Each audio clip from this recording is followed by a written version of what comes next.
Ora in onda Gli Scorretti, un antidoto al luogo comunismo.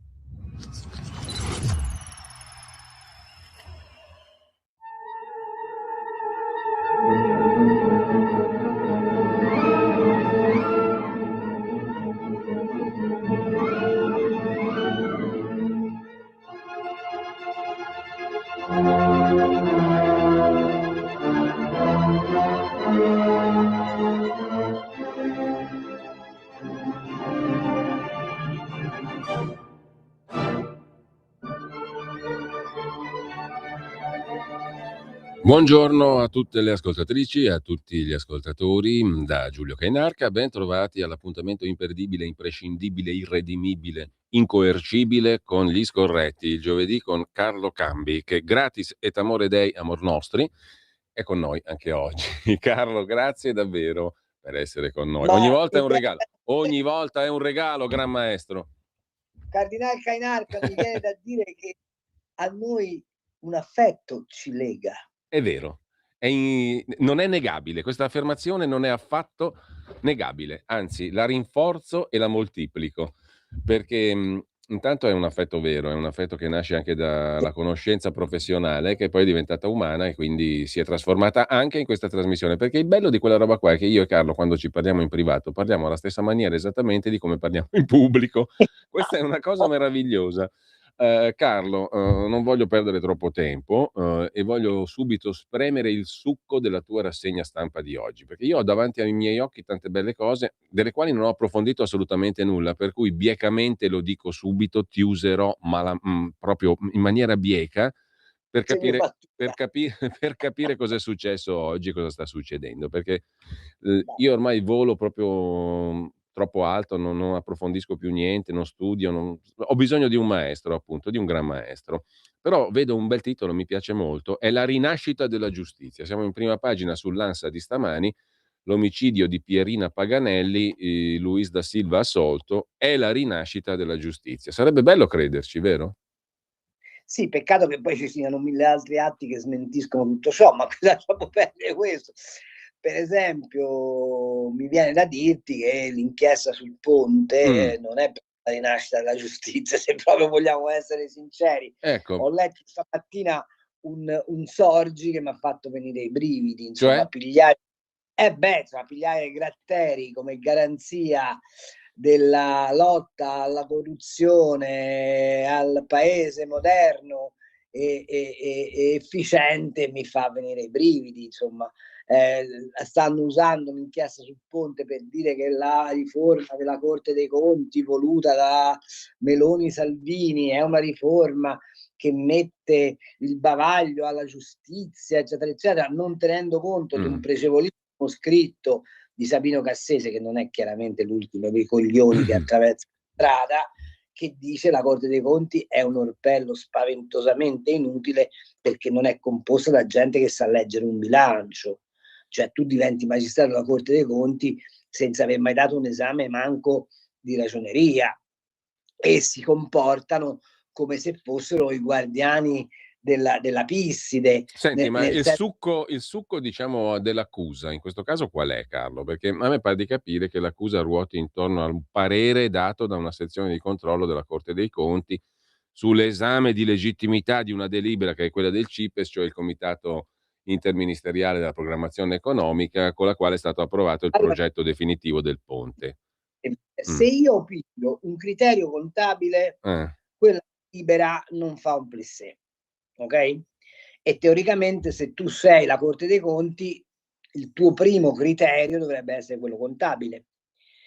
Se poi mi allargo nella considerazione della compatibilità di quella delibera rispetto alle leggi ambientali, alle leggi, allora può cambiare il riferimento, ma la domanda è: a te Corte dei Conti la compatibilità è stata chiesta in relazione all'economicità del progetto o in relazione alla, tra virgolette, correttezza politica del progetto? Quello che non vogliono capire è che siccome i giudici della Corte dei Conti di contabilità, di bilancio e di economia sanno nulla, fanno dei pronunciamenti di tipo politico, ok? Allora, il tema della riforma della Corte dei Conti non è tanto se venga o meno conculcato l'indipendenza della magistratura, ma se si ritenga che, essendo quella comunque una magistratura speciale, debba avere delle competenze in linea con i compiti istituzionali che gli sono assegnati. E allora, però Carlo, fermati, uno dice, piuttosto che emettano un giudizio ex post, non è meglio che emettano un giudizio ex ante per dirci se l'indirizzo contabile assunto in un progetto, in una deliberazione, è corretto o meno? Tutto qua. Sì. Ma siccome il pronunciamento in questo caso è ex post, allora si dà come dire, agio a dire lo hanno aggiustato, e su questo lo hanno aggiustato parte l'inchiesta penale, che ha un solo scopo: colpire la Lega nel momento in cui la Lega è oggettivamente in difficoltà e mettere a tacere per l'ennesima volta il progetto del ponte, che uno come Fuksas, non uno sporco fascista reazionario, uno come Fuksas, il più famoso delle archistar d'Italia, ritiene indispensabile per lo sviluppo del paese. Chiaro. Nel dettaglio, se ho capito bene, correggimi se sbaglio Carlo, qui No. imputano all'ex presidente aggiunto della Corte dei Conti, Tommaso Miele, di avere rivelato informazioni che dovevano essere riservate, segrete, circa l'orientamento degli altri componenti della Corte dei Conti in merito a alla valutazione di quella delibera del CIPES, che istituiva, che approvava il progetto definitivo del ponte, no? Quindi questo avrebbe rivelato agli altri gli orientamenti dei suoi compagni magistrati contabili. Avrebbe anche rivelato altri particolari sull'andamento dei lavori all'interno della Camera di Consiglio della Corte dei Conti, che doveva pronunciarsi su questa delibera. E inoltre ha messo a disposizione il suo ruolo come già presidente aggiunto della Corte dei Conti per favorire una buona riuscita di questo controllo, cioè non preoccupatevi, lo approviamo, non c'è problema. In cambio avrebbe ricevuto così delle promesse di vantaggi vari, raccomandazioni, partecipazioni a eventi promossi da un altro degli indagati in quanto presidente o responsabile dell'associazione Accademia Calabria, e interventi per sostenere altre carriere, altre cose, eccetera. Questo in succo, no? Il che praticamente non mi dice nulla circa la validità della delibera che istituisce, No. e tantomeno mi dice che è sbagliata la delibera del CIPES che ha approvato il progetto del ponte. O sbaglio? Sì, ma Cioè, aspetta. sarebbero tre compari che magari cercano di fare qualcosa tra di loro, ma magari, ma forse, non lo so. Sì, Mi sembra, aspetta. Ma tutto questo non è incidente sul provvedimento. appunto dico, tra l'altro. Quindi dov'è l'ANNA? Dov'è la materia che contende? A fronte, fermati, di una magistratura che mette le cimici nei colloqui fra avvocato e cliente, e che non si censura per questo. Allora, mi dici che è una violazione di segreto dire che cosa si è detto in Camera di Consiglio a proposito di un provvedimento, e quindi fai un casino alla Madonna, ma non mi dici, nel silenzio più totale del presidente del CSM, che sarebbe Sergio Marachella, non mi dici che non è lecito, articolo 122 codice di procedura penale, ascoltare le conversazioni fra difensore e difeso. Bisogna che ci troviamo, ragazzi. Allora la legge non è uguale per tutti. Allora non mi pare tanto la rinascita della giustizia, come titola l'ANSA. Appunto, la rinascita della giustizia sta ceppa cioè, scusami, sono contentissimo per Da Silva, perché io, come mi diceva il mio grande professore di diritto penale Tullio Padovani, meglio 1000 colpevoli fuori che mezzo innocente in galera, ok? E questo è il principio che deve valere sempre, e lo dico anche alla destra, che ogni tanto ha questi toni giustizialisti che fanno rabbrividire. Vale per l'immigrato, vale per il musulmano, vale per il cattolico, vale per chiunque. Non si mette in galera la gente se non c'è certezza del delitto. Poi ci deve essere certezza del diritto, che se uno ha commesso il reato, in galera ci sta effettivamente, e questo è un altro paio di maniche. Ma dire che l'assoluzione di Da Silva è il trionfo della giustizia in questo paese, vogliamo dire una cosa. Beh, quello lo dice lui in realtà, lo dice lui, ma l'ANSA ci fa il titolo. Esatto. Diciamo che stiamo pigliando ciò che dovrebbe essere normale come eccezionale. E se pigliamo per eccezionale ciò che è normale, vuol dire che la normalità è un disastro. Appunto. La famosa frase di Bertolt Brecht sugli eroi cadrebbe a proposito. Comunque, vabbè, Carlo, c'è un'altra questione di rinascita della giustizia che pone il tuo direttore Maurizio Belpietro in prima pagina stamani, no? Sulla Verità. La vita di un delinquente vale 4 volte quella di una vittima. Ai 2 fratelli del tabaccaio ammazzato in casa da ladro albanese 90.000 euro di risarcimento, ai numerosi parenti dei 2 rapinatori uccisi dal gioielliere piemontese Roggero ben 780.000 euro. Com'è che fai a fare i conti in questi casi qua? Perché mi pare che c'è troppa arbitrarietà. L'editoriale del mio direttore è giusto in fatto, in diritto, trascura un dato però, che nessuno dei risarcimenti posti a carico degli imputati di colore viene mai effettivamente escusso, perché questi soldi non ci hanno. 90.000 non li vedono neanche in cartolina. Quindi scrive 90.000, 900.000 o 0 è esattamente uguale, anche perché purtroppo nel nostro ordinamento è stata abolita quella norma, che dovrebbe essere di buon senso, per cui se tu non rispetti anche sotto il profilo risarcitorio la sentenza, ti aumentano la pena. Cioè, non paghi, perfetto, stai 10 anni in più in galera, fai come cazzo ti pare. E non mi pare che, cioè, capito? Se no, dove andiamo? Detto questo, tra l'altro, l'inadempienza alle sentenze è probabilmente il reato in assoluto più grave che tu possa commettere per l'ordinamento giudiziario italiano. Ha ragione Belpietro, ma voglio dire, sai, questa faccenda io te la liquido in due secondi. Ormai esiste un codice di procedura di fatto per cui se tu sei immigrato, sei musulmano o sei comunque diverso dalla comunità degli italiani, hai una scriminante. Non c'è poco da fare. Cioè, è di fatto che è così.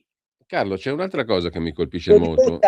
La pletora di stupratori che stuprano le ragazze e dopo 2 ore sono fuori di nuovo liberi di stuprare di nuovo. Fra l'altro, essendo loro, come dire, molto focosi ed esuberanti, la probabilità che ricommettano reato è altissima. Ecco, c'è un'altra cosa, stavo dicendo Carlo, che mi colpisce molto in questi giorni, in queste settimane, e che ha a che fare sempre con la giustizia, con l'assicurare la giustizia, ma anche in relazione all'ordine pubblico e alla sicurezza. Mi pare, ma lo chiedo a te, sempre da osservatore, che siano in moltiplicazione molto preoccupante i fatti di violenza, dico spicciola, ma è un termine sbagliato, perché è una violenza brutale a volte, molto brutale, ma diffusa, cioè alle 2 del pomeriggio io ti aggredisco una donna perché non so cosa voglio farle, rapinarla, stuprarla, non lo so, siamo in 7. Negli stabilimenti balneari arriva un gruppetto di persone che prende possesso delle sdraio degli ombrelloni pagati da altri e quando si ribellano li accoltella. No? È successo a Viareggio, se non vado errato, e accoltella anche, cerca di accoltellare anche i carabinieri che arrivano. In Veneto risse tra gruppi di nordafricani, ne testimonia oggi La Verità, che stavo guardando prima. In Toscana padre e figlio aggrediti, derubati. Nella fermo del nostro amico Max del Papa è successa la stessa cosa, al Lido Tre Archi. A Sassari gruppi di rider stranieri se le danno per contendersi le zone di consegna. Mi pare che l'Italia stia diventando un territorio di caccia di bande di svariata natura e provenienza, molto spesso di provenienza straniera, non italica o italica di seconda generazione. È un fenomeno che si sta diffondendo e molti di questi qui dicono tanto noi non rischiamo nulla e ci possiamo permettere di fare quello che vogliamo. A me pare che la violenza stia dilagando in maniera molto preoccupante. Tu che idea ne hai? Ma io l'idea molto semplice, a parte che il Panorama oggi c'ha la copertina dedicata a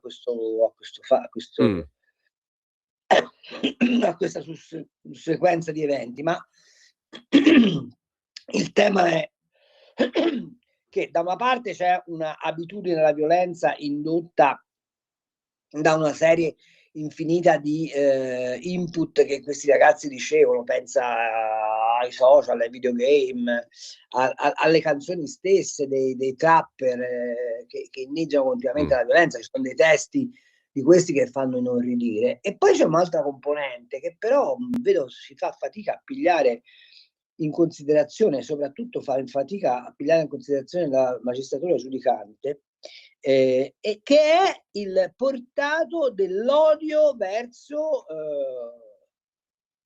l'Occidente. Non è mica vero che non c'è questa componente politica in questi, magari non c'è in maniera lucida, magari non è programmata, ma c'è un istinto, o se vuoi c'è una spinta ad erodere i cardini della convivenza civile all'occidentale. L'uso del coltello, che apparteneva o ai guappi di Camorra, ma siamo di fronte alle canzoni di Ornella Valoni, cioè della malavita romantica, e non era certo esteso, è invece una delle prerogative delle popolazioni nordafricane. Se tu vai dal Marocco alla Libia, all'Egitto compreso, vedrai che normalmente la gente si tira col coltello, ma perché fa parte di un loro habitus mentale, di una loro abitudine, alla quale certamente io non mi vorrei mai adeguare, ma questo è. E il problema è che questa viene trasferita ex abrupto nella nostra società e che questi ragazzi ne fanno uso come minaccia continua, o se preferisci repulsa continua, di un modello di vita al quale non voglio aderire, che poi loro ricoprono, o se preferisci loro fanno lievitare, anche grazie ai molti stimoli alla violenza che ricevono nella nostra società. Quindi è inutile starsi a porre il problema securitario.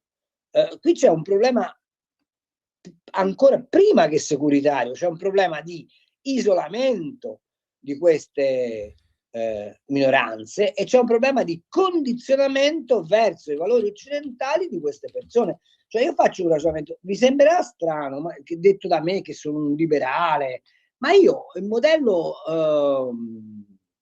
americano dei primi migranti non lo trovo così sbagliato, cioè Carlo, dobbiamo fermarci. Stamattina, mentre venivo fuori di casa, ho sentito una notizia che vedo rispecchiata adesso perché l'ho cercata, circa le statistiche emerse nel corso di uno studio sul disagio giovanile. Già questa espressione a me mi fa montare l'adrenalina, diciamo.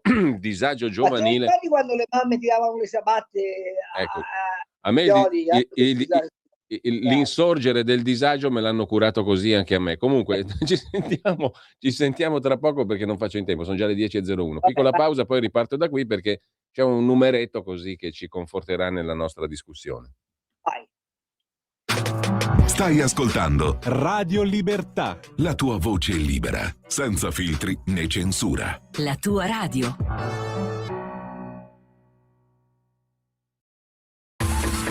Ehi tu, non trovi più il segnale di Radio Libertà sulla tua radio DAB? Non disperarti, risintonizza. Sì, ma come? È facile, tasto menu, poi scegli il tasto corrispondente alla ricerca automatica dei canali, attendi qualche minuto e tutte le stazioni DAB della tua zona saranno disponibili. Un nuovo modo per sostenere la tua radio. Visita radiolibertà.net. Ti basta un click e potrai versare il tuo contributo volontario direttamente online. Potrai donare con ogni tipo di carta di credito, anche prepagata. Ti aspettiamo online su radiolibertà.net. Sostieni la tua radio con il tuo contributo volontario. Radio Libertà. La tua radio. Diamo voce alla nostra gente. Stai ascoltando Radio Libertà, la tua voce libera, senza filtri né censure, la tua radio. Rieccoci con Carlo Cambi, gli scorretti. Vi ricordo, già sono arrivati, poi ne do conto, i messaggi. I messaggi potete mandarli via WhatsApp, anche audio e anche in tre dimensioni, tridimensionali. Al 340 6709 659, ripeto 340 6709 659, poi Se a noi signori ci va così, apriremo anche le linee, lo 02 92 94 7222. Marcatevi giù il numero 02 92 94 7222. Carlo, un recente studio sul disagio giovanile in Campania, condotto su 1500 studenti, ha evidenziato questo dato naturalmente allarmante, come scrivono chi scrive bene. Il 70% degli studenti delle scuole medie e inferiori della regione Campania ha espresso il desiderio di entrare a far parte di una baby gang, così mi rispettano e mi stimano. Allora, noi avevamo già degli fenomeni nostri, tipici, no? Italici, che erano la camorra, la mafia, l''ndrangheta, dove quei concetti qui non c'era bisogno di chiamarli col nome inglese, baby gang, erano tutte robe naturali. Un prefetto di Napoli disse una volta che il 70% della popolazione aveva avuto problemucci nel napoletano con la giustizia. Quindi diciamo il male era piuttosto endemico. Non ricordo il nome del prefetto, ma un prefetto famosissimo che tutti conoscono e tu ti ricorderai probabilmente meglio di me. Prefetto Mori. E se vado anche indietro nel tempo, Mori, quello che si è sì. occupato di combattere la mafia. No, parlo di un prefetto napoletano in tempi molto più recenti, no? Negli anni 2000 qualcosa. No, non lo so. Quindi diciamo il curriculum penale di determinate abitanti delle regioni d'Italia a volte è di quel genere lì, dove 3 su 4 ci hanno avuto a che fare con la giustizia. Diciamo che noi avevamo già delle buone cose in casa. Vado al 1876 e ricordo il viaggio in Sicilia di Leopoldo Franchetti e Sidney Sonnino, i quali sperimentarono che appena nata l'Italia c'era il problema della mafia, ma pesante, perché assassini che se ne giravano rispettati dalla comunità col panciotto nelle vie del centro cittadino, e tutti sapevano che erano assassini, mafiosi, ladri, corruttori e corrotti. Allora, siccome avevamo già tanti bei fiori di questa natura nel nostro paese, ci siamo dovuti coltivare anche quelli provenienti da altri paesi, ma mi pare di poter dire che la base, il DNA su cui si incistano questi Maranza, queste baby gang, eccetera, è ottimo nel paese, nel bel paese. O vado errando? No, non vai errando, ma il problema è che mi fa ridere, è l'idea del disagio giovanile. Cioè, ecco, quella è una roba mostruosa, il disagio giovanile in Campania. Sì, però scusami, se tu lo pigli dal lato del disagio giovanile, tu parti già col piede sbagliato, perché vuol dire che hai un'ottica giustificazionista. Cioè la domanda è, e quelli che non si disagiano? Che peraltramente sarebbero anche la maggioranza, direi, tutto sommato. In alcune zone del paese sì, in altre no. Mettiamola così. Scusami, tu hai visto, allora, ai tempi nostri, miei e tuoi, se andavi male a scuola, a casa ti legnavano. Tuo padre e tua madre ti dicevano sei un ciuco. Oggi se vai male a scuola menano il professore, fanno ricorso al TAR contro la pagella o menano il professore. Seconda cosa, se ti menavi con qualcuno per strada e tornavi a casa marcato, tua madre ti marcava ancora di più. Oppure facevi quello che ha fatto mio padre, che sapendo che ero il più giovane di tutti e essendo figlio di una famiglia aristocratica in un paese di comunisti, mi disse: sai che c'è? Vieni in palestra. Mio padre era presidente della pugilistica del mio paese, a imparare a tirare di box e poi gioca a rugby, che così magari il problema lo risolve alla radice. Non so se è chiaro, no? Invece nessuno mi ha mai detto che io avevo il disagio giovanile, che essendo il contino venivo preso di mira dai comunisti. Non mi hanno mai consentito di avere disagio giovanile, mi hanno detto: se ti rompono i coglioni, mena. Cioè, capito? Allora, il tema è questo, cioè noi lo abbiamo artefatto. Se il ragazzino africano o extracomunitario che arriva in Italia e ruba la mela, poi facciamo il titolo: ha rubato la mela perché aveva fame. Il tema è: intanto non rubi e vai in galera, poi se hai fame, qui c'è l'agenzia di collocamento e ti scegli un lavoro attraverso il quale puoi mantenerti. Questo è il punto. Se noi abbiamo dei governi che fanno il reddito di cittadinanza, se abbiamo dei governi di destra che fanno il pacchetto bonus per quelli che non arrivano a fine mese, se abbiamo quest'idea del solidarismo fondato non sull'impegno che ognuno ci deve mettere per cercare di migliorare la propria condizione, e se poi non ce la fa interviene lo Stato, ma che interviene lo Stato a prescindere se uno ha dato o non ha dato mostra di volersi occupare del bene della collettività, e poi dopo è chiaro che raccogli questi frutti. Ma quale disagio giovanile? Carlo, c'è Qui una... siamo di fronte a un atteggiamento lassista dello Stato che, per non pigliarsi la responsabilità dell'educazione, della prevenzione e della repressione, lascia fare. Questa è la verità. Allora, abbiamo una telefonata e diversi Sembra messaggi. di essere Catenacci, ma insomma, però su alcune cose... Quando c'è voce vuoi. Abbiamo una la mia- telefonata, pronto? Sì, pronto, mi sente? Buongiorno, prego. No, Gino. Caro Ecco, Gino. una riflessione e anche due domande all'ottimo giornalista. La riflessione è la ripeto, è sulla frase del ministro israeliano che ha definito l'Italia dall'Italia dello stivale all'Italia delle ciabatte. Ora, questo mi è dispiaciuto come italiano, mi è dispiaciuto molto, però c'è un però è una frase un po' molto appropriata, soprattutto se dedicata alla sinistra italiana, a quella sinistra veramente ciabattara.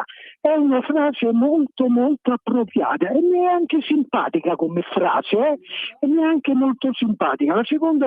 La prima domanda invece è sulla stampa, sui giornali. Io vedo che diminuiscono sempre di più le vendite, credo che nonostante tutto sopravviveranno, questo purtroppo colpa anche dei social. E chiedo al giornalista come la vede lui questa crisi della stampa, dei giornali, della carta stampata, Bene. che a me piace molto invece, cerco di leggere il più possibile. Grazie. E poi l'ultima domanda ancora, Sì. l'ultima, ora mi è passata di me, no, va bene, finisco qui. Grazie. Grazie Gino, abbiamo un'altra telefonata, poi i messaggi via WhatsApp. Pronto? Pronto? Sì, pronto, buongiorno. Buongiorno. Volevo chiedere al professor Campi, per quanto riguarda il discorso del partito di Vannacci, no? Volevo sapere, secondo lui, se quando anche questo partito andasse al governo con una possibile coalizione, diciamo, nel 27, ma quello che oggi dice Vannacci, no, che poi principalmente è quello che dicevano anche a suo tempo Salvini, Meloni, e poi lui oggi si lamenta perché dice che questi concetti di allora, queste forze politiche li hanno un po' annacquati, ma lui si rende conto che questo annacquamento non dipende dalle forze al governo, ma da altri poteri, faccio un esempio, magistratura e Colle, oppure lui pensa di poter... E questo per me sarebbe un fattore positivo, lui pensa di poter eradicare questo potere, e soprattutto in che modo, visto che questi sono poteri poi legati anche ad altri poteri che si ricollegano ai diktat europei. Questo non è un discorso di resa da parte mia, però volevo sapere il concetto di Carlo Campi su questa cosa, cioè come potrebbe Vannacci fare quello che questi altri non riescono. Buongiorno. Carlo, a te la parola. Poi fermiamo un attimo le telefonate. Crisi della stampa deriva da tre fattori. Uno, che gli italiani hanno smesso di leggere, e le faccio notare che ci sono delle statistiche che dicono che circa un terzo della popolazione italiana non è in grado di interpretare un testo scritto. E questo deriva dal fatto che abbiamo una scuola che fa schifo, abbiamo smesso di fare educazione intellettuale, eccetera, eccetera. Punto uno. Non è che quelli che scrivono sui giornali oggi abbiano una confidenza migliore con la lingua italiana, detto fra me e lei. Secondo, indubbiamente il dilagare dell'informazione sui social, eccetera, eccetera, è deleteria per i giornali. Terzo, i giornali hanno smesso di fare il loro mestiere principale, che è quello di fare il cane da guardia del potere in tutti i sensi e di fare approfondimento, perché hanno rinunciato alla domanda del perché. Io credo che nel momento in cui i giornali torneranno a porre l'unica domanda che né i social né la televisione pone, e cioè perché succedono certe cose, e lo faranno in larga scala, manterranno la loro funzione fondamentale. Non credo a livello di massa, come succedeva ovviamente un secolo fa, quando erano di fatto insieme alla radio l'unico strumento di informazione, ma possono riguadagnarsi un grande spessore di interesse sociale. Vale per i giornali ciò che si diceva per il cinema. Si diceva quando arriverà la televisione il cinema verrà spazzato via. Non è successo. Purtroppo il cinema in Italia non si è adeguato a fare un salto di qualità, ma se i giornali fanno un salto di qualità non moriranno mai, anche perché la fisicità della carta stampata e la possibilità di parlarle molto a lungo di Marshall McLuhan, ma lasciamo perdere, lo facciamo un'altra volta, consente la rilettura, quindi la rielaborazione della notizia da parte del lettore, cosa che nessun altro mezzo riesce a fare. Partito di Vannacci fa parte di quelle ondate populiste che stanno attraversando tutta Europa e hanno attraversato anche l'Italia. Pensate al Movimento 5 Stelle delle origini, che cosa è diventato dopo. Può entrare una coalizione di governo? Io me lo auguro che ci entri, perché porterebbe quel pezzo di rapporto col popolo della destra che questo governo oggettivamente ha un po' perduto, visto che si concentra, ma è inevitabile che sia così, su quelle che sono le cose da fare in rapporto alle leadership. Quanto a Vannacci in sé, le racconto un episodio che si narra nella cronaca politica da un paio di secoli, quando ci furono le prime elezioni al Parlamento del Regno d'Italia e il segretario particolare di Sua Eccellenza Camillo Conte di Cavour arrivò trafelato dicendo eccellenza, i repubblicani, che allora erano dei rivoluzionari, hanno conquistato dei seggi, e Cavour rispose al suo segretario: non si preoccupi, lasci che vengano in Parlamento, si metteranno la cravatta. Allora Carlo, ti giro qualche messaggio fra quelli arrivati via WhatsApp, devo andare veloce. Visto che questo ponte è così osteggiato, perché non lo si abbandona e si utilizzano i soldi per il nord, scrive un ascoltatore. Abbiamo più volte affrontato questo tema in maniera molto diversa, no Carlo? Quello sarebbe un investimento proficuo, utile. Il ponte non c'entra abbastanza poco col meridione totale, voglio dire, per l'industria del nord avere a disposizione siti produttivi nel mezzogiorno, o poter utilizzare manodopera del mezzogiorno, o poter collegare tutto il mezzogiorno d'Italia con l'Europa è un vantaggio enorme. Vi faccio osservare che questo è un paese che produce circa il 70% del PIL da Roma in su, ma la popolazione maggioritaria da Roma in giù. Come si può pensare di sviluppare un paese che ha questo tipo di frattura? Fare quel ponte serve a diluire la popolazione, serve ad aumentare la distribuzione di reddito, serve a collegare l'intera nazione italiana all'Europa, non all'Europa di Bruxelles, ma all'Europa in quanto continente, a luogo di traffici, a mercato. Insomma, il ponte non è una roba per i meridionali o solo per i meridionali, il ponte è una roba per l'Italia. Poi c'è un altro ascoltatore che ha una fissa, lo dice lui, sono mesi che lo dico: diamo un segnale chiaro, piante e dosi a casa subito, personalizzando sul ministro dell'interno. Non so quanto possa essere efficace. Piantedosi non è il peggiore dei ministri. Io se dovessi andare a casa un ministro manderei a casa Schillaci, ma questo è un altro paio di maniche. Perché proprio Schillaci? Perché sulla sanità sta facendo dei disastri. In che senso? Ma nel senso che, cioè, voglio dire, tollera che vi sia una disparità di trattamento sanitario tra le regioni in spaventoso. Abbiamo alcune eccellenze sanitarie che non riescono ad essere esportate nel resto delle regioni, continua a consentire alle regioni di pigliare dei provvedimenti, sto parlando soprattutto delle regioni del meridione, sulla sanità, che sono un continuo spreco di denaro e non ci mette mano. Voglio dire, quello che è successo con la commissione Covid, quello che è successo all'Istituto Superiore di Sanità, quello che è successo all'Agenzia del Farmaco, non c'è un cenno da parte del ministro di presa in carico Senti, presa però, in carico. Carlo, queste- la commissione Covid sta producendo cose interessanti, ma non esce Certo, niente, ma non esce alle niente. saputa del ministro, Ho capito, che ha ma non esce niente neanche sui i costi giornali, tranne lodevoli eccezioni, non esce niente neanche sui media. Ma certo, perché fa parte di quella autocensura che i giornali mainstream si sono posti nei confronti di Conte e della sinistra. Cioè, quando l'ascoltatore di prima mi parla della crisi dei giornali, il problema non è che in Italia il giornalismo ha perduto la sua essenza, che è prima la verità dei fatti e poi l'interpretazione secondo, diciamo così, orientamento dei fatti.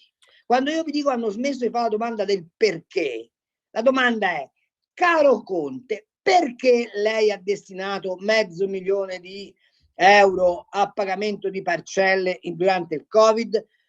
Mi dai questa risposta fattuale, dopodiché ci dividiamo se dirà Travaglio che era indispensabile, dirà Cambi che sono quattrini buttati via, ma rimane la sostanza del dato. Noi invece inseguiamo opinioni No, a fammi prescindere. dire, Carlo, mi sembra molto più interessante capire questo che non andare a sfrucugliare tra i tre tipi lì del ponte sullo stretto, no? Cioè, in soldoni. Assolutamente sì, ma sì, il problema qual è? Che i tre tipi sullo stretto ti consentono di parlare male di Salvini e del governo. Se sfrucugli Conte devi parlare male del campo largo, capito? Cioè, è così che funziona e funziona male. Allora Carlo, ti giro un altro messaggio, il nostro Dario, credo che magari ci abbia amabilmente preso in giro, ma ti chiede un'opinione in merito agli ultimi dati sul PIL irlandese, con un crollo del 12%. Ho fatto un pezzo pubblicato da Nicola Porro, che se vuoi te lo leggo, è molto semplice, è la dimostrazione che le tasse uccidono il PIL, punto. Sintetico, Gio di Torino, considerando le continue sentenze a discapito degli italiani, sarebbe ora che le sentenze fossero pronunciate non in nome del popolo italiano, ma della magistratura italiana, cioè autoreferenzialmente la casta.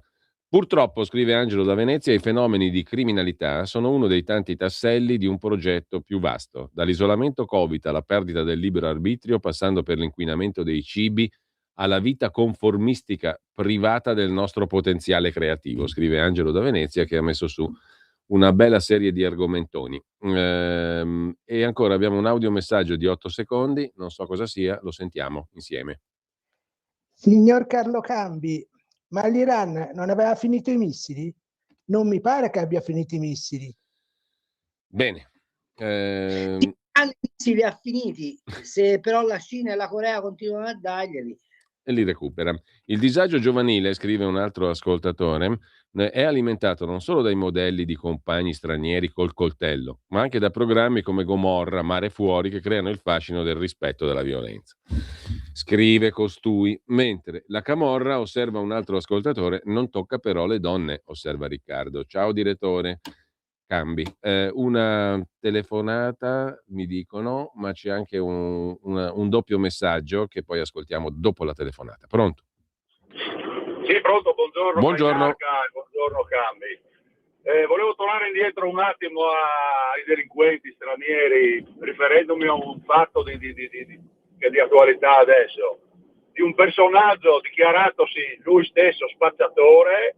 È stato mandato al CPR a Gradisca, è stato lì 2 mesi, poi si è dichiarato gay e praticamente l'hanno rilasciato, gli hanno rilasciato anche i documenti per poter circolare, no? E ieri l'hanno intervistato in una trasmissione e sto qua ha detto bastardi italiani, che lui si è dichiarato gay per fottere il sistema, l'ha dichiarato proprio in diretta, no? E questo, io non so, i giudici che l'hanno liberato, ma gli piace tanto farsi prendere per il culo loro, oppure sono i giudici stessi che vogliono prendere per il culo il sistema e gli italiani. È una roba vergognosa. Chiudo qui, la saluto, buongiorno a tutti e due. Carlo. Insomma, sai, qui su questa faccenda qua c'è poco da dire. Già il fatto che uno si dichiari gay, io farei un accertamento immediato sul fatto che uno sia gay.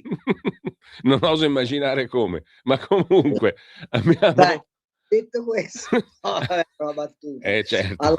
Alla Feltri, ma è fattuale. È fattuale, certo. detto questo, ve l'ho detto, esiste una scriminante non scritta nel codice penale che se sei extracomunitario fai come te pare.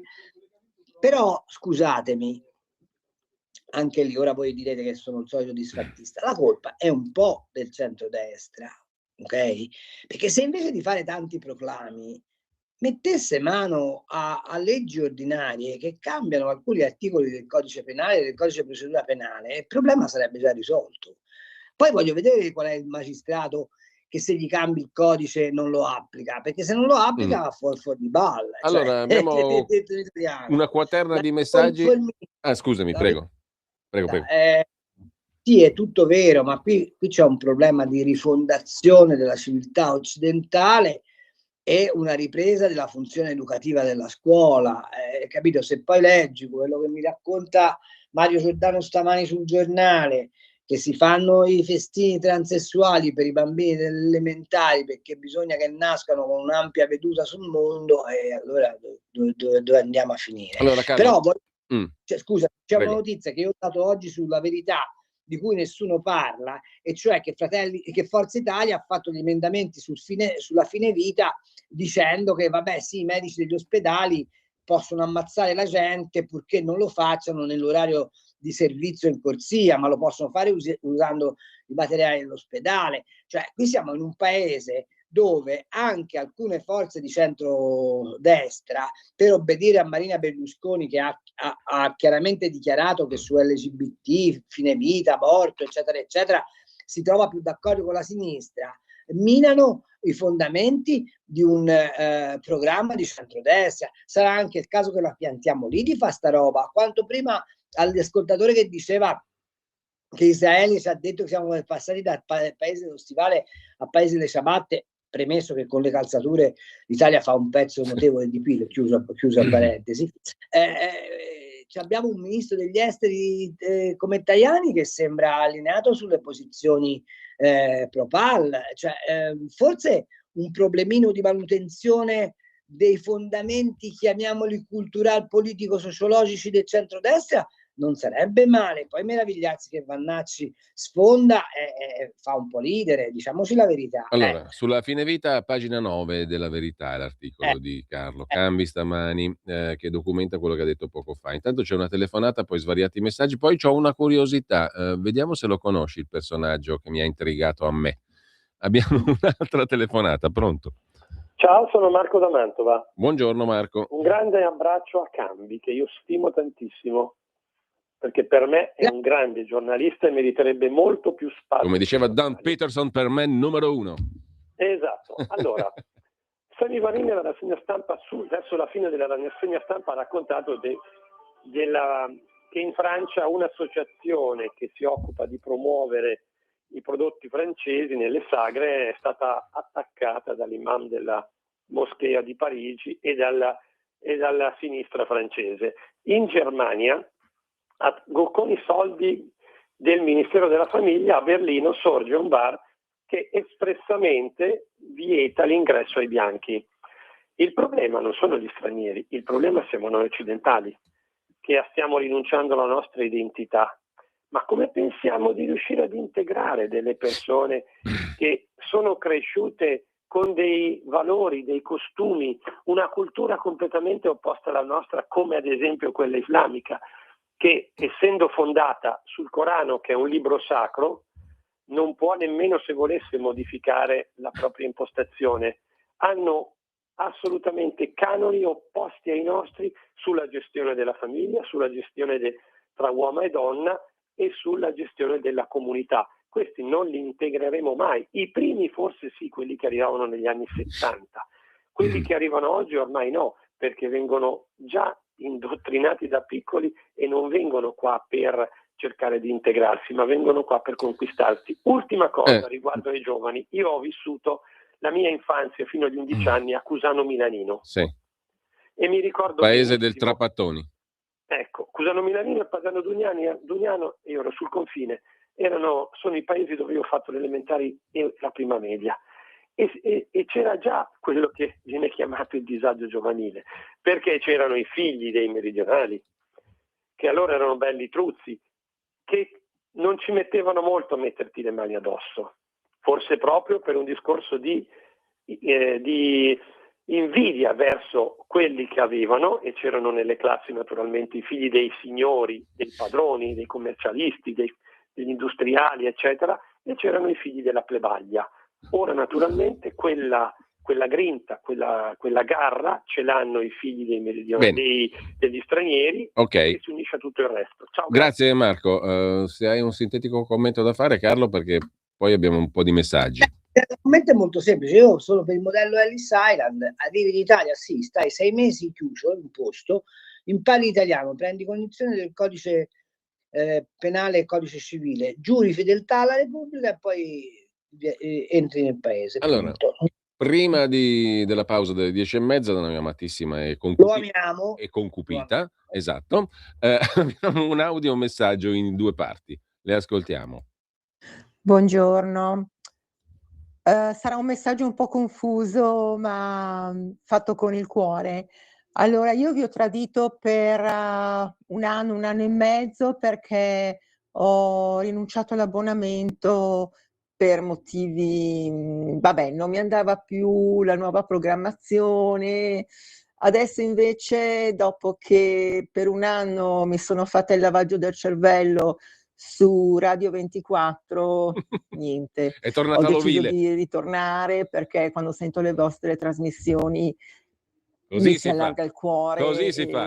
Sento veramente finalmente parlare persone con un po' di buonsenso. Brava Renata. E questo mi aiuta anche a vedere con un occhio un po' più positivo le mie giornate, perché non mi sento più sola. Allora, che bello, niente, ho deciso di ritornare e spero che mi vogliate accogliere. Un Certamente, bacio. grazie Renata, grazie mille. Non ho detto il mio nome, sono Renata. Ecco, te l'ho detto io, vedi? Renata, così carina, così beata. Renata. Per me è l'eroina della giornata. Renata, la figliuola prodiga, la riaccogliamo come un solo uomo, io e Carlo Cambi. Abbiamo la pausa, concupita, da noi concupita. Lo amiamo. Stai ascoltando Radio Libertà. la tua voce libera, senza filtri né censura. La tua radio. Lo amiamo perché ci offre sempre le cose più buone e naturali. Linea Alberto Acerbis. Buongiorno cari amiche, buongiorno cari amici di Radio Libertà da Alberto Acerbis. Se volete prenotare il nostro olio tramite il sito, vi ricordo olioacerbis.com. Lì entrate e vedete la nostra azienda, ma trovate anche nella sezione cosmetica la nostra linea La Bava di Lumaca Rimas. Sono già tantissimi anni, più di 18 anni, che le nostre amiche, in modo particolare in questo periodo, ordinano la nostra crema La Bava di Lumaca. Attenti alle parole, attenti, eudermica e certificata da BioCert Italia come crema biologica. A cosa serve la crema La Bava di Lumaca Rimas della Acerbis? Combatte le rughe, scottature, psoriasi, dermatiti, cuperosi, elasticità della pelle, idratazione, scottature, insomma una crema a 360 gradi. Ma ricordo, crema biologica, l'offerta, siamo in raccolta negli allevamenti convenzionati in questi giorni, perché poi le chiocciole vanno a dormire. Attenti, perché è una cosa davvero fuori di testa. Una crema La Bava di Lumaca biologica Eudermica Rimas, 35 euro, trasporto gratuito, ma 3 Rimas, 3 non hanno scadenza, siete a posto fino a settembre, 79 euro. Chiamate 030 68 40 408, produzione limitata, oppure olioacerbis.com, sezione cosmetica. Stai ascoltando Radio Libertà, la tua voce libera, senza filtri né censure, la tua radio. Allora, rieccoci qua. Io do di nuovo un grandissimo, enorme abbraccio a Renata, che è tornata tra noi con somma gioia sua e nostra, devo dire, e ti giro un po' di messaggi, caro Carlo. No, Poi... devo fare la canzoncina. Allora, Posso? Come? Renata, Certo, siamo certo. felici che sei tornata, Renata, di felicità sei una ventata, Renata, stai tranquilla sulla tua amaca che la radio tua preferita ti regala la bava di lumaca. Vai, grandioso Carlo. Più di così Renata non potevamo raccogliere, di significare la nostra gioia per il tuo ritorno. Credo che tu abbia avuto quanto ti meritavi, peraltro. Allora, un dubbio mi arrovella, scrive Laura, ma i cosiddetti italiani di seconda generazione, quale educazione e valori ricevono dalla prima generazione, cioè i loro genitori, rispetto e gratitudine per il paese che li ospita? Questa è una domanda che ha il suo senso, però, secondo me. Cosa gli insegnano in casa a quelli lì? Allora, dopo vi racconto un paio Mm. di episodi che sono capitati in giro per il mondo. Raccontali Vai. subito allora, raccontali subito così passo Allora, agli altri una messaggi. volta a Melbourne mi imbatto in un fruttivendolo siciliano Mm. e dico, senta, ma perché lei non torna in Italia? Dice, perché io sono innamorato dell'Italia, ma stando qua io ho comprato 3 case per i miei figli. Dico, quindi i suoi figli si sentono integralmente australiani? No, i miei figli sono grati all'Australia, ma parlano siciliano. 1. 2. Una volta, andando in giro per gli Stati Uniti d'America, mi sono imbattuto in un salumiere che a Little Italy vendeva i maccheroncini tipici delle Marche e gli ho detto, ma com'è che hai sta vetrina piena di confezioni, non voglio fare il nome di questo pastificio? E lui mi ha risposto dicendo, perché a casa mia tutti i giorni si mangia la pasta, parlano tutti americano, ma io voglio che mangino italiano. Questo che cosa vuol dire? Vuol dire che nelle famiglie che arrivano dall'estero le radici sono comunque profonde. Il problema qual è? È che se quando tu arrivi dall'estero vuoi esprimere gratitudine al paese che ti ha ospitato, conformandoti alle regole di quel paese, ma mantenendo la tua identità, va benissimo. Il problema è quando tu vai in quel paese, lo sfrutti per affermare la tua identità, che è esattamente il meccanismo che appartiene alla cultura musulmana. Io ho avuto un sacco di studenti musulmani, per esempio una l'ho mandata veramente in Australia, a Melbourne, all'Università di Melbourne a fare dottorato, che avevano sempre e comunque una nostalgia delle loro radici, rivendicativa e non affettiva. Ecco, il tema è trasformare quel richiamo alle radici da rivendicativo ad affettivo, facendo sì che, come mi ha detto per esempio una volta meravigliosamente una pallavolista russa, e mi ha detto, io gioco nell'Italia perché sono l'Italia.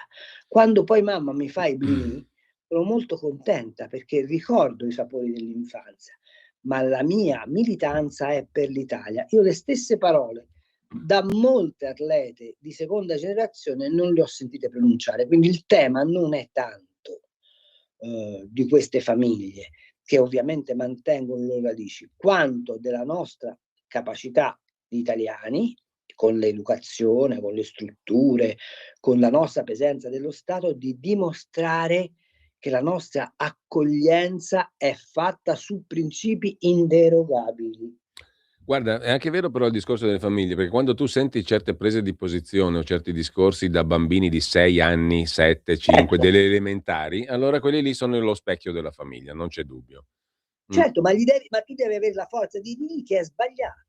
Beh, certo, questo è un altro discorso. Figurati se in una scuola elementare qualunque gli insegnanti hanno la forza di dirgli che è sbagliato a uno di quei maranza lì. Ma ai maranzini, figurati.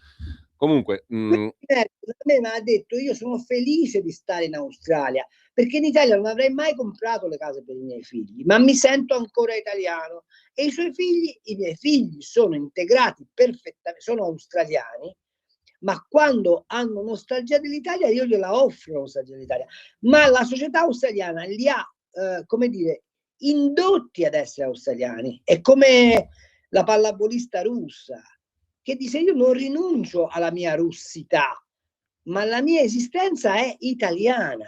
Questo è quello che devi fare. Io non sto pretendendo che loro, se non vogliono mangiare maiale, mangino le salsicce, perché questo non fa affatto. Ma voglio che capiscano che per me mangiare la salsiccia è esattamente lo stesso tratto identitario, che ha la stessa dignità del suo couscous. Invece noi li abbiamo messi in grado di pensare che il loro couscous sia superiore alla nostra salsiccia. Questo è il punto. Se tu non hai salsiccia della tua identità, non puoi accogliere. E invece noi abbiamo abdicato alla nostra identità con l'idea che in questo modo avremmo agevolato la loro integrazione. Questo è l'errore. Beh, insomma, la bomba orologeria noi ce la stiamo coltivando, e sta montando e sta crescendo. Questo è fuori di ogni dubbio. Mi sembra empiricamente proprio terra terra. Allora, dobbiamo stracorrere, Carlo. Antonio, cosa ne pensa il signor Cambi della raccolta firme in corso per abolire il finanziamento pubblico ai giornali? Non mi fa né caldo né freddo. Penso che sia anche giusto, tutto sommato. Grande riscontro, scrive Antonello da Seregno, perché ieri abbiamo reso conto delle dichiarazioni del presidente del Libano, Aoun, e del premier libanese, i quali sono usciti pubblicamente dicendo che è ora di finirla, che l'Iran detti legge a casa loro attraverso Hezbollah.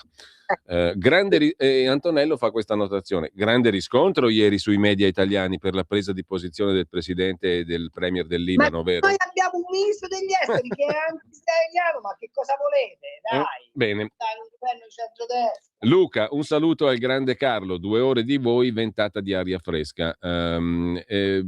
Confederazione. Prima si rende l'Italica Penisola una confederazione di nazioni libere e sovrane, prima smetterà l'agonia. È un confederalista, Luca da Brescia, che ci scrive questo. Ti lascio un breve... La strada, mi dispiace per te, ma non è questa. La confederazione tanto andrebbe fatta in Europa, perché è l'unico modo per mitigare le follie che fanno a Bruxelles. La strada dell'Italia è un'altra. È esaltare al massimo le identità territoriali all'interno di una cornice nazionale che deve essere essenziale e chiara, punto. Altro ascoltatore amante della sintesi si dichiara gay, mandatelo in Iran. No, io gli farei la prova dell'uovo. Disponiamo una perizia, un accertamento. Allora, Fulvio, come dicono i giudici, no? Fulvio dalla provincia di Lecco. Su Schillaci concordo con il Gran Maestro, cacciarlo. In relazione all'investimento di 5 ragazzi sul Lago Maggiore, poi con una 16enne morta, ho notato una strana riservatezza sull'identità dell'investitore. Siamo davanti a un caso Modena? Si domanda Fulvio. Non lo so se sia un caso Modena, so che ormai la nazionalità vale solo per gli italiani. Giovanni, Conte non può essere interrogato dalla commissione Covid perché è membro della stessa. È detto tutto. Membro mi pare eccessivo. Gianni da Roma.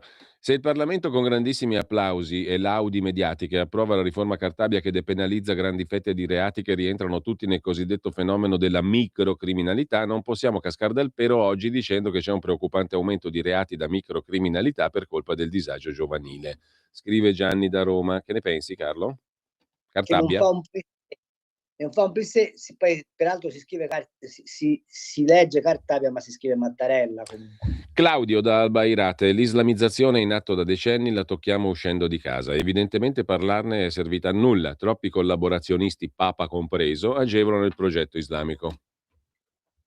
Sì, faccio notare una cosa, che noi siamo pieni anche di ebrei, siamo pieni di cinesi, siamo pieni di indù, ma nessuno di questi gruppi, né gli ebrei, né i cinesi, né gli indù, pretendono che il calendario nazionale sia piegato alle loro festività. E invece abbiamo in Italia dei provveditori agli studi, ora si chiamano ispettori, ma insomma è lo stesso, che pensano di far fare le feste per la fine del Ramadan nelle scuole. Cioè la differenza sta lì. Se voi prendete un Sikh che lavora le vacche del parmigiano reggiano e senza i Sikh il parmigiano reggiano come il grana padano non ci sarebbe. Nessuno di loro pretende di non toccare la vacca perché è l'animale sacro, ma le mungono, le accudiscono, le tengono meravigliosamente bene. Se voi prendete un ebreo, nessun ebreo pretende che una città venga chiusa il sabato perché è la sua festa. Così come nessun cinese pretende, anzi i cinesi tendono a camuffarsi quanto più possibile con gli occidentali, nessun cinese pretende, che so io, che ci siano templi shintoisti in giro per le città. Invece gli arabi, i musulmani pretendono che gli costruiamo le moschee, che rispettiamo il Ramadan, ma non lo pretendono loro, siamo noi che glielo offriamo. Quindi questa islamizzazione non è imposta da loro, eppure ci provano, ma è accettata supinamente da noi, che non opponiamo le regole della nostra convivenza alle loro eccezioni. Punto. Carlo, ci scrive anche Gino che era intervenuto prima, la mia seconda domanda dimenticata era riferita ai motivi della crisi giovanile. Secondo me dipende dalle famiglie che non educano, scuola, i cui professori non insegnano ma ideologizzano e ultimo abolizione del servizio di leva, grande errore, scrive Gino. A te il commento. Sul servizio di leva sono d'accordo, sul resto è la carenza di schiaffi. Grazie Giulio e Carlo, scrive Giuliano da Torino, sintetico, per cui grazie anche a te per l'apprezzamento. E poi ancora, pochissimi stranieri si integrano, Lucio da Pistoia, la mia compagna è filippina, conosco tanti filippini, lavorano, ma quando sono liberi stanno sempre tra di loro. L'italiano lo parlano a malapena, la moglie di un amico italiano ha chiesto la cittadinanza italiana. Non parla una parola, ma ha superato il test online, una buffonata, e ora aspetta la cittadinanza. Non è una cosa seria, anche questo governo lascia che le cose vadano per conto loro. No, allora, non è vero, punto uno, sì, che i test siano delle buffonate a volte è vero, ma che loro poi si riuniscono in gruppi etnici non è un problema. Se voi andate a New York, oggi la fondazione italo-americana è probabilmente una delle più importanti e i legami parentali di cibo, sono assolutamente giusti che si mantengano. Il punto non è quello. Il punto è se quando sono americani perché stanno in un ufficio pubblico, perché lavorano in un'azienda americana, perché vanno allo stadio, si comportano da americani. Quel punto è lì. A me non dà fastidio che loro preghino il loro Dio, non mi dà fastidio che loro mangino la loro roba. L'importante è che questa roba non la vogliono imporre a me e che quando sono chiamati a lavorare in una scuola non mi stacchino alle 4 di pomeriggio perché devono stare il tappetino e pregare, cosa che è concessa a loro e non a nessuno degli altri. Io ho avuto una serie infinita di colf filippine, ho voluto loro bene come se fossero le mie mamme, le mie sorelle, perché sono dolci, sono gentili, perché ti rispettano e pretendono ovviamente rispetto. Da anni a casa mia viene una ragazza rumena, una signora rumena a fare a aiutare a farci le faccende ed è eccezionalmente rispettosa, eppure è ortodossa, non è cristiana, ma non è che mi dice io ho il capodanno ortodosso, non vengo a lavorare.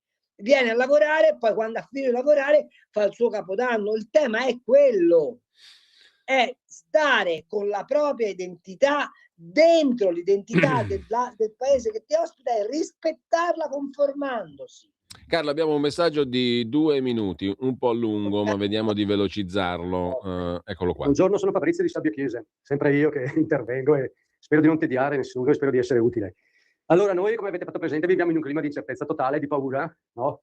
Abbiamo tutte le nostre donne italiane che ormai non escono più quando arriva sera perché hanno tutte paura, sono terrorizzate a uscire dai supermercati a una certa ora, hanno paura dei paccheggi coperti, abbiamo tutta questa incertezza, no? Nel muoverci. Se troviamo 3 o 4 maranza o persone poco affidabili, cambiamo strada, insomma siamo in un clima veramente non lo so, invivibile. E allora però quello che vedo io non vedo un cambiamento sul livello legislativo. Cioè io non posso credere che la Meloni e tutta la congrega di Palazzo Chigi quando fanno la riunione non conoscono queste notizie. Allora intanto bisognerebbe cominciare a togliere quella stupida norma per cui se tu non hai raggiunto i 4 anni di reclusione non vai in galera.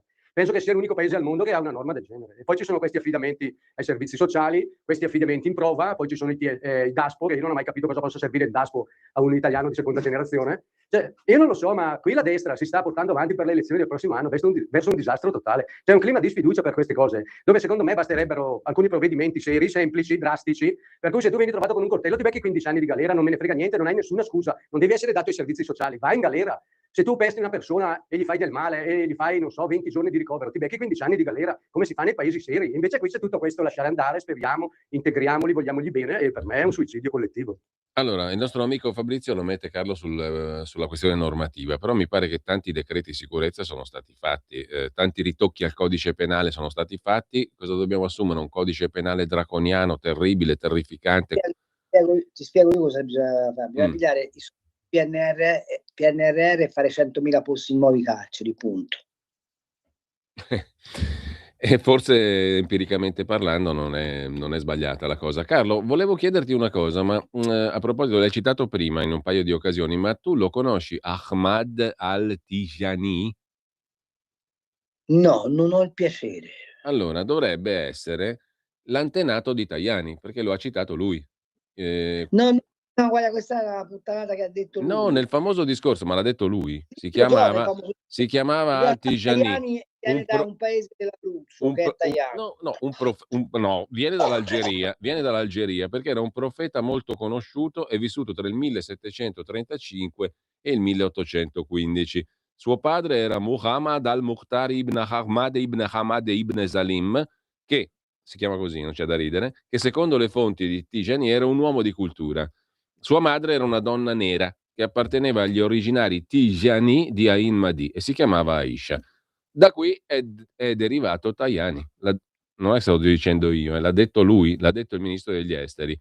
Ha detto anzi che molti fedeli musulmani vanno alla tomba di Al-Tijani e questo vuol dire che qualcuno da lì è venuto qui. Sono talmente forti e antichi i legami tra i nostri due continenti che non possiamo rinnegarli. Così ha detto il ministro degli esteri. Quindi, deduzione politica? Il 7 ottobre la voglio festa nazionale. Sintesi. Noi all'Epato che ci siamo stati andati. Ma non è che il Berlusca si rivolta nella tomba, tra l'altro?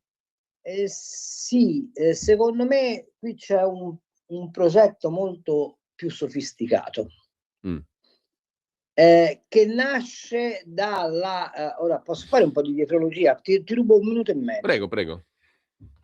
Allora, questo atteggiamento di Tajani, che è in contrasto anche con i Berlusconi, nasce dal progetto di costituire un centro spostato a sinistra, concepito a Villa Nazareth da Pietro Parolin, che per i rami coinvolge Ernesto Maria Ruffini, Paolo Ruffini, Romano Prodi e approda fino a Forza Italia, per fare in modo che un pezzo di centro moderato si allei con un pezzo di riformismo del PD, facendo cadere la pregiudiziale della italianità.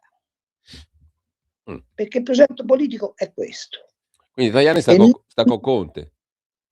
E non mi meraviglierei che se le cose vanno male da qui al 2027, Vannacci prende Gambone, che questo centro si coaguli in opposizione al centrodestra, e cioè che questi abbiano fatto il conto che possono marginalizzare la Meloni, possono marginalizzare Fratoianni e possono costituire su quello che, te lo ricordi, era il patto della crostata D'Alema-Berlusconi, ecco, quella roba lì.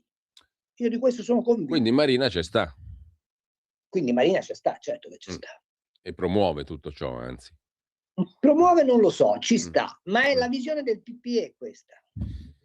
Cioè, quindi andranno in pellegrinaggio in Algeria, va bene, sulla tomba di Al-Tijani.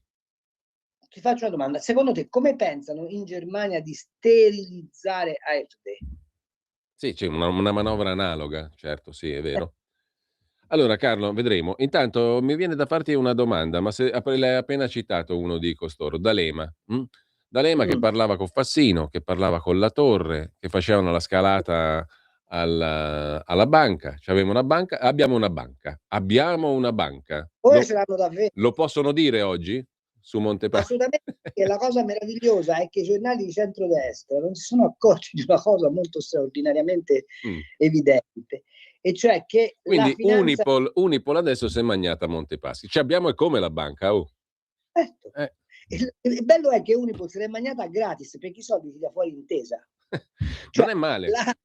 la indispensabilità di Unipol in quella cordata è data da una sola cosa, che Unipol poteva, che Intesa, se avesse agito da sola, poteva essere accusata di posizione dominante, quindi aveva bisogno di un partner. Il partner l'ha trovato in Unipol, la quale Unipol si pappa un pezzo di Monte dei Paschi ed entra nel salotto buono di Generali per quella via, tenendo presente che Unipol vende assicurazioni come esattamente Generali, in più si becca 700 sportelli senza colpo ferire, e noi di centrodestra siamo molto contenti di tutto ciò, non essendoci che la finanza rossa è tornata a comandare. Mi viene da ridere, quello che non sono riusciti a fare quando comandavano loro l'hanno fatto quando comandano questi qua.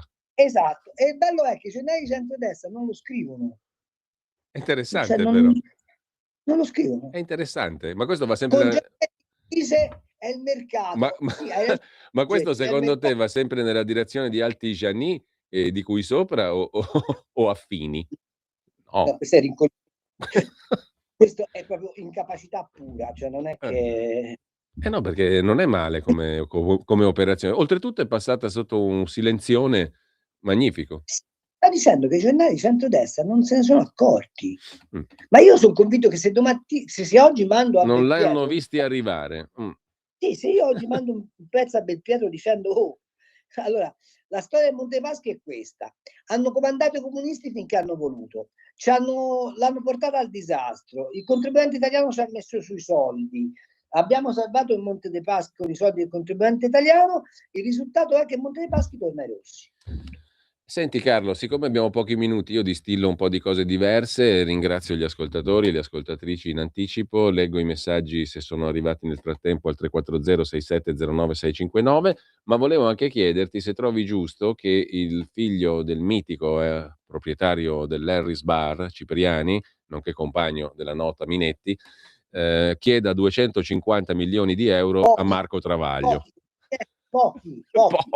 Tu dici pochi, perché pochi? Ma questi li rovini, si mette a rischio il giornalismo, la libertà, la cronaca. No, fammi capire. Ma quando a te ti hanno querelato ingiustamente, come che sarà capitato anche a me, c'è qualcuno che si è mobilitato? No. Ma adesso media, le ONG dei media sono tutte preoccupate. Ho capito, saranno, cioè, vuol dire, ma se tu ti inventi di sana pianta una E la storia. libertà di stampa? Allora, la libertà di stampa non è libertà di informazione, vorrei che fosse chiaro. Fammi capirsi, ragazzi. Cioè, ma tu te lo ricordi come Ranucci ha motivato le affermazioni fatte a carta bianca? Sto verificando. Appunto. E allora, mo verificano come fanno a trovare 250 milioni. Cioè, che te posso fare io? Abbi pazienza. Ma lo sai che a me mi hanno dato torto in appello contro Farinetti semplicemente perché non avevo messo le virgolette a una sua dichiarazione? Sì. Come io scrivevo che era una sua dichiarazione, ma non ho messo le virgolette. Ah, beh, giusto. Il giudice d'appello mi ha detto: no, lei ha fatto passare come... Oh, ma c'erano riscontri, non è che me l'avevo levato, cioè c'era proprio la dichiarazione sua, ma io scrivendo mi ero dimenticato le virgolette. Sono stato condannato perché il giudice ha affermato: lei, Cambi, ha fatto passare come dichiarazione di Farinetti un'affermazione che appartiene a lei, quindi l'ha diffamato perché ha spostato l'attenzione. Vabbè. Cioè quando si dice i sofisti. Roba folle. Gorgia era un dilettante. Ma perché era Farinetti? Perché se fosse stato un bambino, siccome ti sei frizzato, Carlo? Aspetta, ti sei frizzato un attimo. Ti sei frizzato per un momento, ti abbiamo perso. Per qualche secondo ti abbiamo perso. Stavi dicendo? Ma sono tornato? Sì, adesso sei tornato, presumo, mi pare. Poi ho scoperto che la figlia del giudice è una dipendente di Farinetti. Non ci credo, dai, è una balla. Lo giuro. No, beh, no, ci credo e come, conoscendo l'andazzo.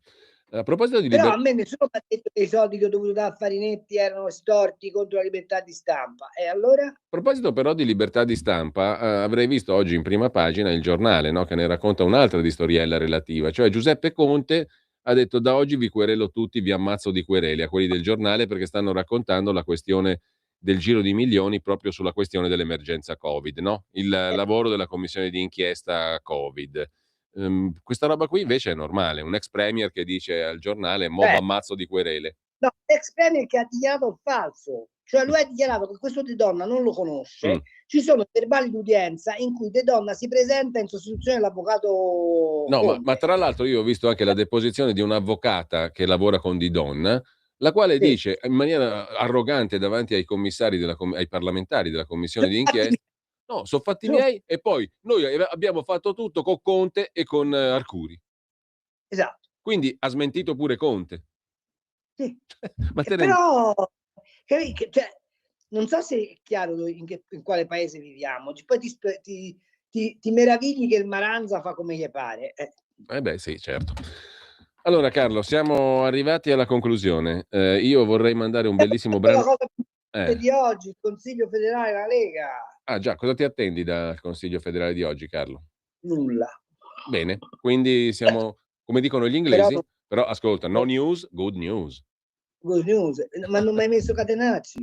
Cioè, No, non te l'ho messo perché oggi c'ho una vena musical poetica meravigliosa. Senti un po', questo pianista fantastico americano Dick Hyman, sarà già defunto, non so, aveva una certa età, che interpreta un brano meraviglioso di Fats Waller, And Misbehavin', una roba da sballo, con la quale te lo faccio sentire adesso e poi mandiamo la sigla dopo, così ci gustiamo questo primo pezzo, dedicato a Carlo Cambi. Grazie Carlo e un saluto a tutti.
Avete ascoltato Gli Scorretti, un antidoto al luogo comunismo.